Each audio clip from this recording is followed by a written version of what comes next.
प्रिय श्रोताओं नमस्कार।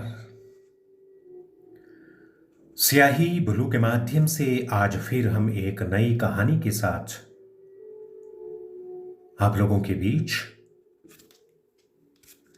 कहानी है संकल्प और इसे लिखा है डॉक्टर रमेश पोखरियाल निशंक जी ने। मुझे शादी का विरोध नहीं और न ही मैं इन व्यवस्थाओं से भागना चाहता हूं, किंतु शादी के बाद तो परिणाम दुखद भी हो सकते हैं। क्या मां ऐसी किसी लड़की से मेरी शादी कर सकती है जो व्यक्तिगत स्वार्थों में न पड़कर आम व्यक्ति के हितों की बात कर सके, शोषितों के लिए जूझ सके? नहीं नहीं, यह कल्पनातीत है। आज की लड़कियां निश्चित कुछ क्षणों के लिए तो छटपटा सा गया। आज के वातावरण में वह घुटसा रहा था। 15 वर्ष की अल्पायु में परिवार से अलग दर दर भटकता, 30 वर्ष की इस उम्र तक वह यही सब तो देखता रहा।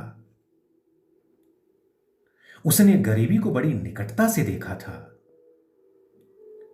गरीबी से जूझते, कदम कदम पर दम तोड़ते लोगों को उसने अपनी आंखों से तड़पते देखा था। समाज में फैली अराजकता, अव्यवस्था और दुराचार के खिलाफ उसके मन में भारी आक्रोश था। उसने मन ही मन फैसला कर लिया था कि वह अपने लक्ष्य की पूर्ति के लिए किसी सीमित बंधन में नहीं बंधेगा। वह गृहस्थ का बंधन मकड़ी के जाल के समान समझता था, जिससे व्यक्ति का बाहर निकलना उसे मुश्किल ही नहीं, असंभव भी प्रतीत होता था। वह अपने आप को किसी ऐसे कार्य से जोड़ना चाहता था जो उसके जीवन को सार्थक बना सके। वह कहता था, जन्म लेकर अच्छा बुरा खा पीकर मर जाना मुझे पशु से भी बदतर जीवन लगता है। इसलिए उसे हर समय अपने अंतस्थ में एक तूफान सा खड़ा दिखाई देता था। उसने कई बार छोटी बहन नीरू को समझाया था कि पगली, मां को तो सिर्फ इतना ही दुख है कि उसका बेटा शादी नहीं कर रहा है,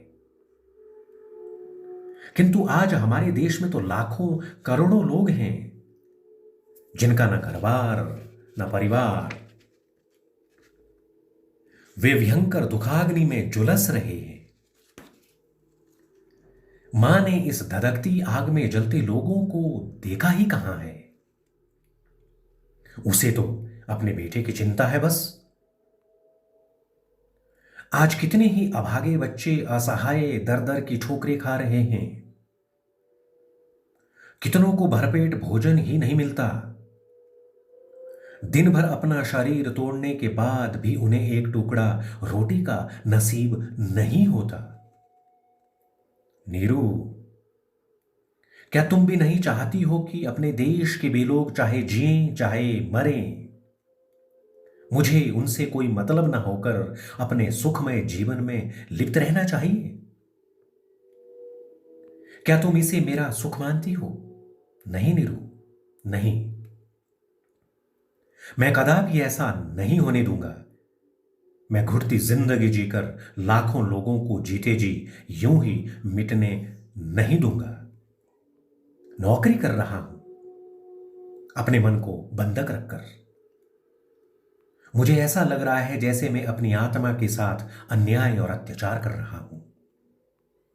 मैं घुट रहा हूं और मेरी घुटन दिनों दिन इतनी बढ़ती जा रही है कि कब मैं इस नौकरी पर ठोकर मारकर अपने कर्म क्षेत्र में कूद पड़ूं, मुझे स्वयं ही पता नहीं।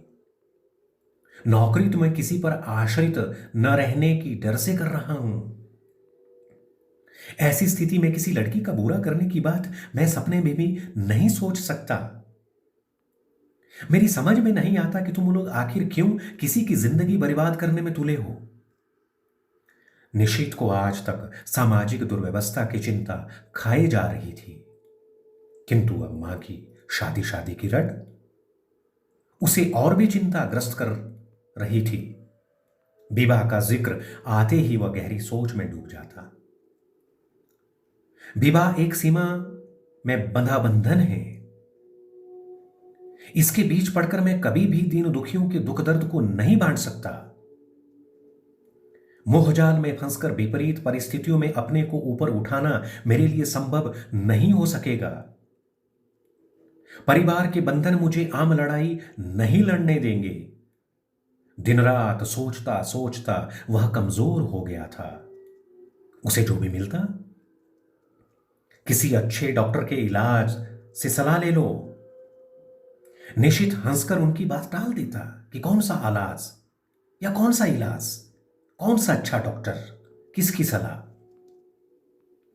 उसे पता था कि मेरी बीमारी का इलाज डॉक्टर नहीं बल्कि कोई सहारा और प्रोत्साहन देने वाला व्यक्ति ही कर सकता है। वह कई बार निराश हो उठता कि उसकी असली बीमारी की किसी को चिंता नहीं। कहीं ये निराशा मेरे मन को न बदल दे, इस डर से निषेध देश भ्रमण पर निकल पड़ा। हिमाद्री के ऊंचे शिखरों से उतरकर वह शिवालिक के पाद प्रदेश में जा पहुंचा।